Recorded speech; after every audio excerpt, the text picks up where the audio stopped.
All right, here we are at the harbor in Hong Kong. I'm on the Kowloon side, Tsim Sha Tsui.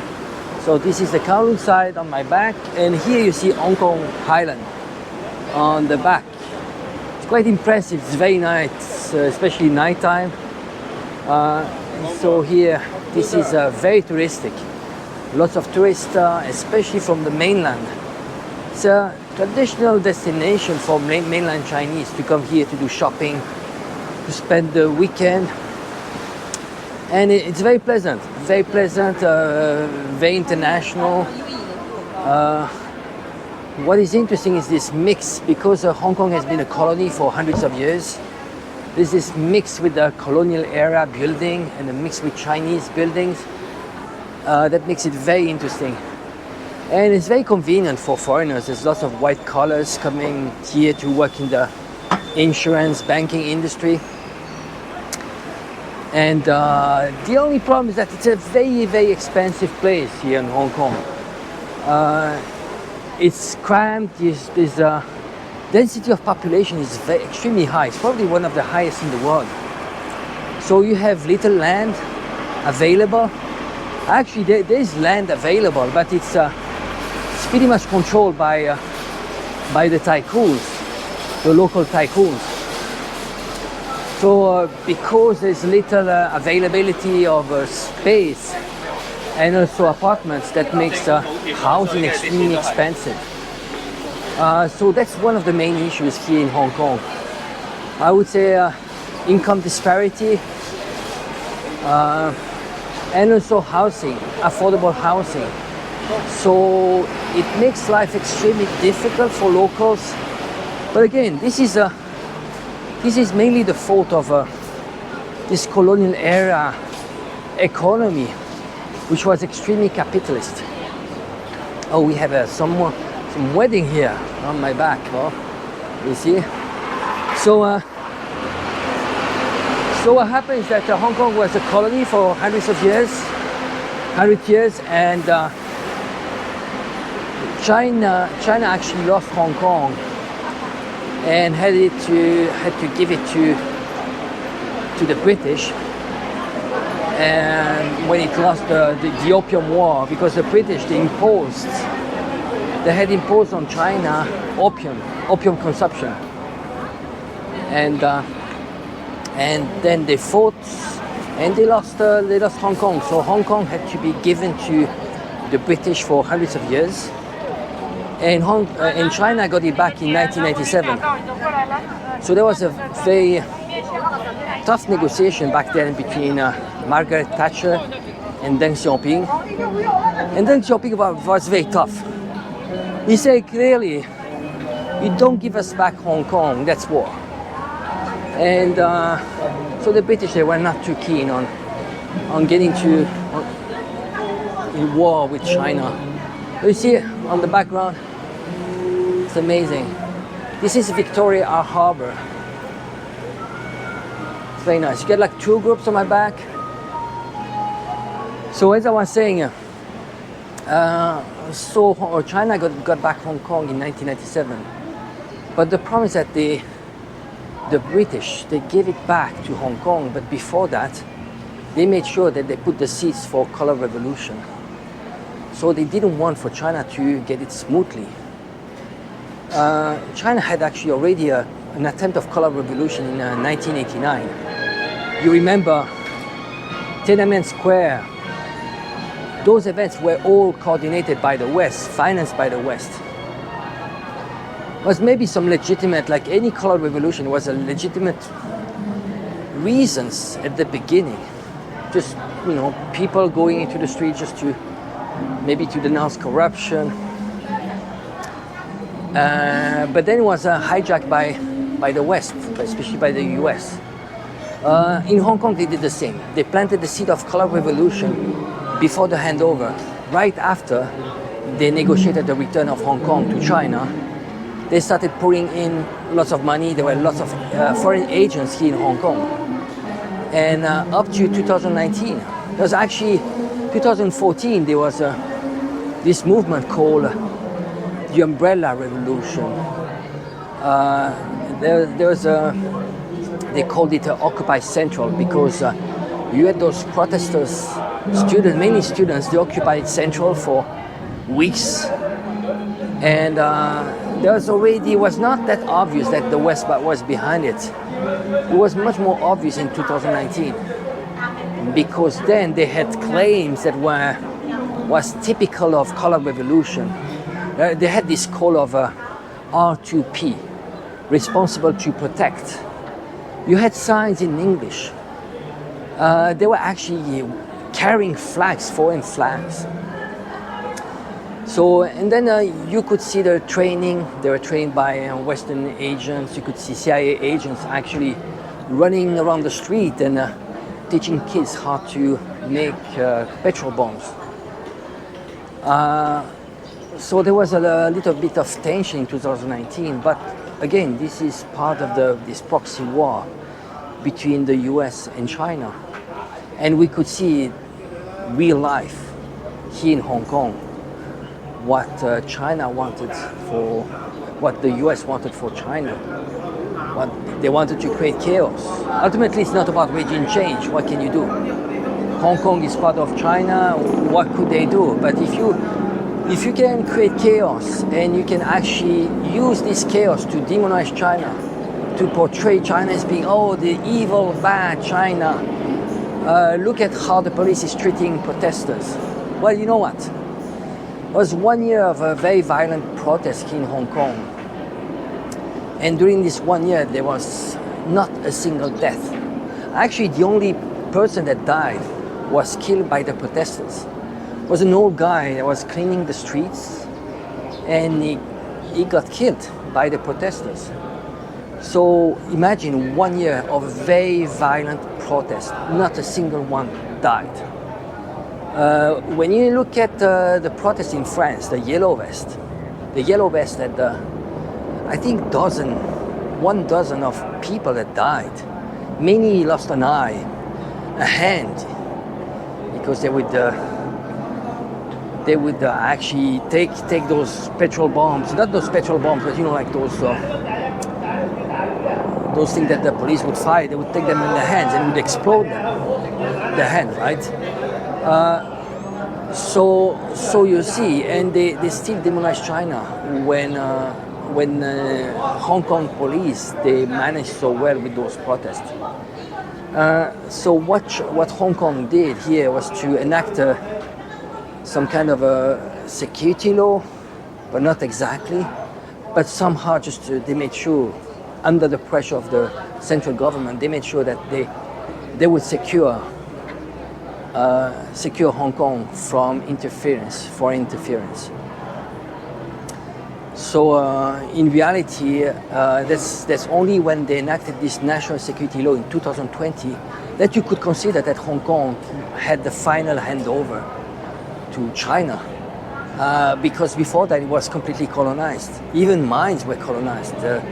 You had a new generation of kids that were indoctrinated through the school education system to hate China. Just because those NGOs had poured money into teachers' unions, and they had imposed actually colonial era books upon Chinese here in Hong Kong. So imagine kids, you grow up in this environment where at school they teach you that China is bad. Then they see movies and they see what China is bad. They see Western media and they see, oh, China is bad. And then, up to the point where they had in universities, they had actually programs that were financing kids to go into the street for $50 to join the protest. So the budget was 1,200 students would get $50 to join the protest. And there was these guys under a pole. You go to the protest and you have to fill in those answers. And basically, they got them hooked into protest because you start from a kid which is not politicized, you throw him into a protest, and then he realized, oh, that's cool. Why is it about freedom? Well, that's interesting. It's about democracy. And somehow, they got them brainwashed through that. But you see 1,200 kids going to a protest, They also calculated that an average kid going to the protest would bring 3-4 kids with him. So that's no more like 1,200 students. Then it gets to 10,000 students just marching into the streets, just because there's this investment of, well, imagine $50 times 1,200, that's $60,000. So $60,000, you get pretty much 10,000 students going to the streets. And that's how you start, because you do it not only once, you do quite a few times. So you see there's a combination of many factors, but money makes a huge difference. Once you have deep pockets to shape the mind of people, you put through NGOs, you pour that into the school education system. You have clearly lots of agents around the city, financing political parties, political candidates. Then we're actually working against the interest of Hong Kong. And that's how you start the color revolution. So this is why I saw that with my own eyes in 2019. And to be honest, why people would ask me, why would you actually speak out? I mean, that's internal affair. Right? And I would say, but no, it's not. It's not. What happened is that it will be an internal affair once Hong Kong will be a sovereign place, meaning, that they would respect a Chinese authority, Chinese sovereignty over Hong Kong. But Hong Kong was actually completely hijacked by foreign interest. And that's what happened. Those color revolutions happen all around the world. But usually it starts with legitimate request.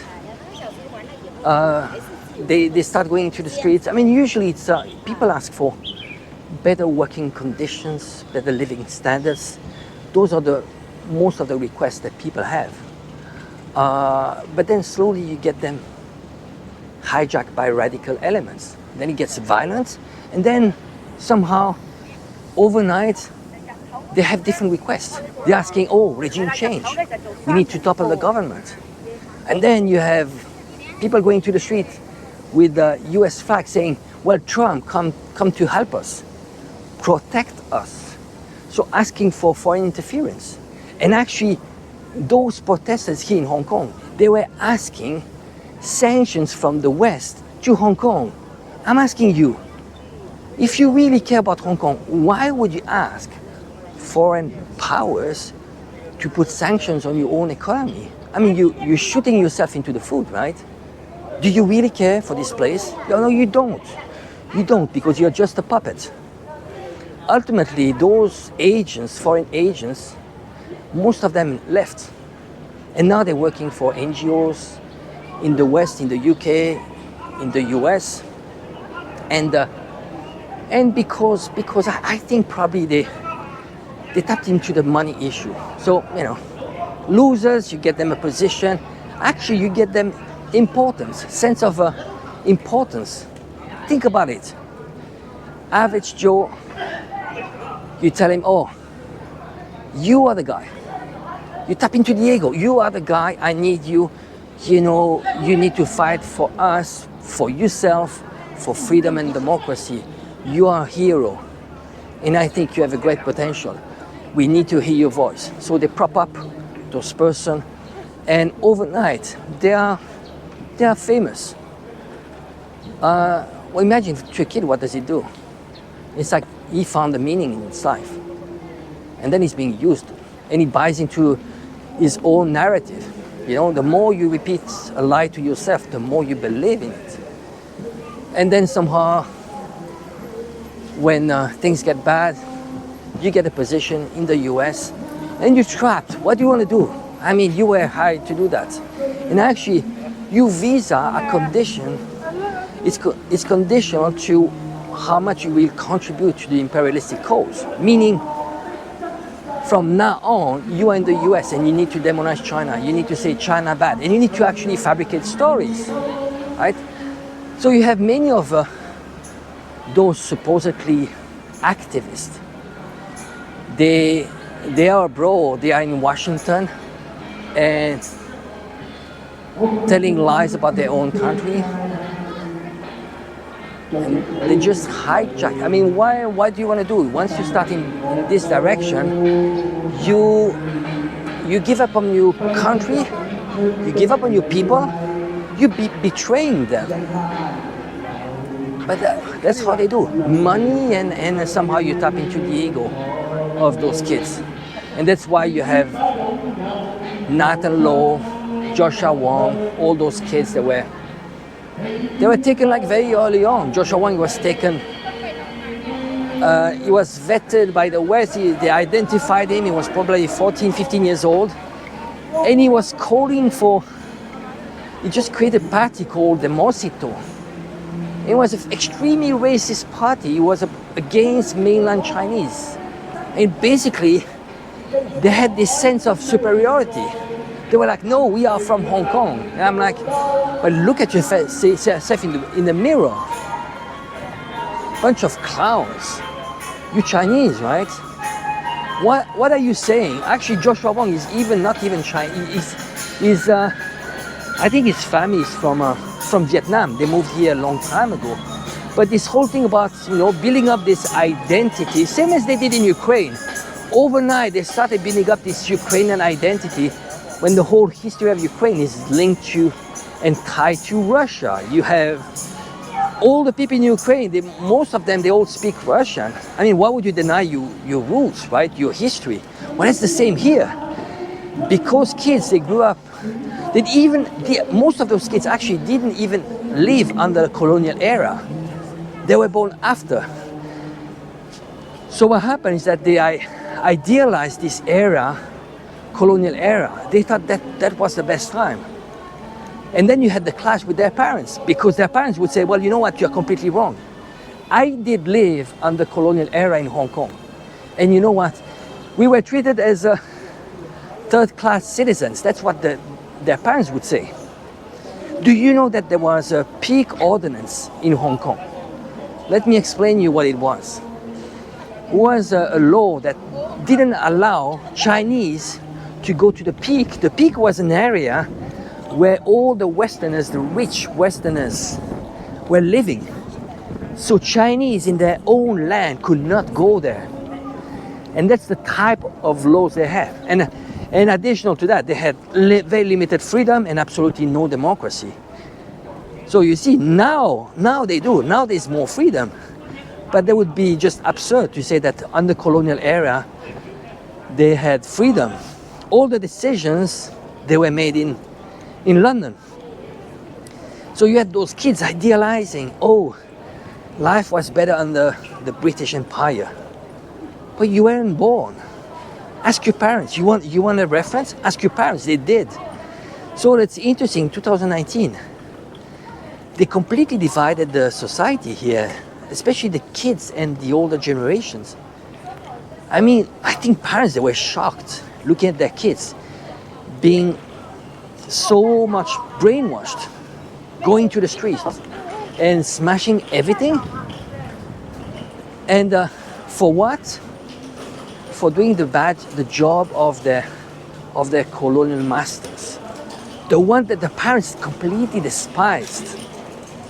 So you were a slave under colonial era, and now you get back to your homeland, and now you're asking your master to come at the rescue. You start loving your master. You know, it's like this Stockholm syndrome. You know this Stockholm syndrome? When the one that is in charge of you in the prison, you start loving him and like your family. That's the same. That's the same. There's no dignity in that. I think people, people should, I keep on saying that, but they should focus on sovereignty. You know, really, you want to have dignity? Think for your own people. Start building up your own society, your own culture. Oh, you see, well, this is a good example. This is a tower here on my back. It's a very famous tower on the colonial era, Hong Kong. All right, I think enough of serious stuff. Let me show you a little bit about Hong Kong, the harbor. It's beautiful. It's a bit of rainy day, but you see the contrast here. This is part of Hong Kong. You know, you got yachts, wealthy Hong Kong people with their yachts. It's a bit foggy, but actually it's not bad. I'm lucky it's a bit rainy today, so it's not too crowded. Otherwise, here it would be so crowded. This area is packed in the evening if you come to Victoria Harbour. There's lots of people coming here in the evening and dancing and singing karaoke. It's a very interesting place. So this is all from Hong Kong. How do they say? Please like and share, and thanks for your support.